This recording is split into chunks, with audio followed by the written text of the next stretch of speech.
మంచిర్యాలలో దాడులు చేయిస్తోంది ఎమ్మెల్యే కొక్కిరాల ప్రేమసాగర్ రావు అని మాజీ ఎమ్మెల్యే నడిపల్లి దివాకర్ రావు ఆరోపించారు. తన నివాసంలో ఏర్పాటు చేసిన మీడియా సమావేశంలో దివాకర్ రావు మాట్లాడారు. మంచిర్యాలలో ఏం జరుగుతుందో ప్రజలకు తెలుసన్నారు. గంజాయి రౌడీయిజం చేస్తోంది కాంగ్రెస్ అని అన్నారు.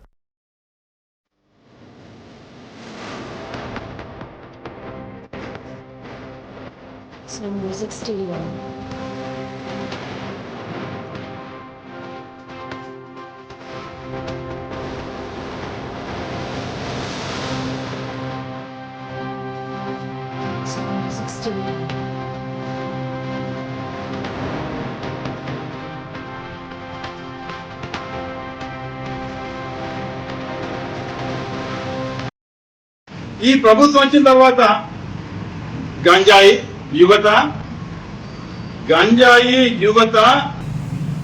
యువత చెడిపోవడానికి స్థానిక ఎమ్మెల్యే ప్రధానమైన కారకుడు. తల ఏమాత్రం అనుమానం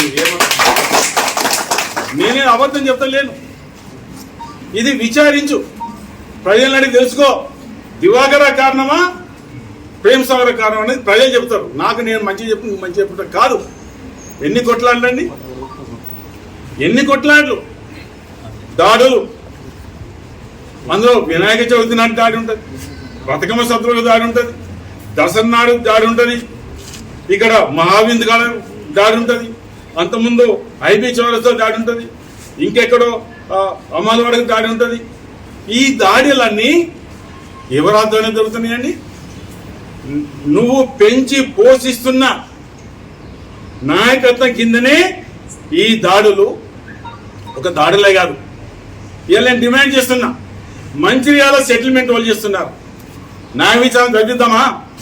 ఆ సెటిల్మెంట్ వచ్చే డబ్బులు నువ్వు తీసుకుంటున్నావా తీసుకుంటలేవా చెప్పు. ఇవాళ అడుగుతున్నా, ఇవాళ ఎమ్మెల్యే గారిని అడుగుతున్నా నేను. ఇవాళ దాని మీద ఎందుకు మాట్లాడలేవు? ఇవాళ ఎందుకండి సెటిల్మెంటు?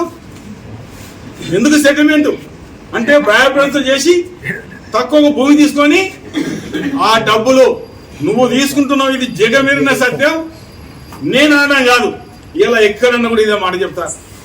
మందపల్లి శ్రీనివాస్, నా భర్త అయిన మందపల్లి శ్రీనివాస్ మీద మొన్న శుక్రవారం రోజున కాంగ్రెస్ నాయకులు దాడి చేయడం జరిగింది. ఈ కార్యక్రమంలో నా భర్త ఎలాంటి తప్పు చేయలేదు. ఆయన వెహికల్లో పాపను దించి వస్తుండగా వాళ్ళంతటా వాళ్ళే వచ్చి బైక్ ఢీకొట్టుకొని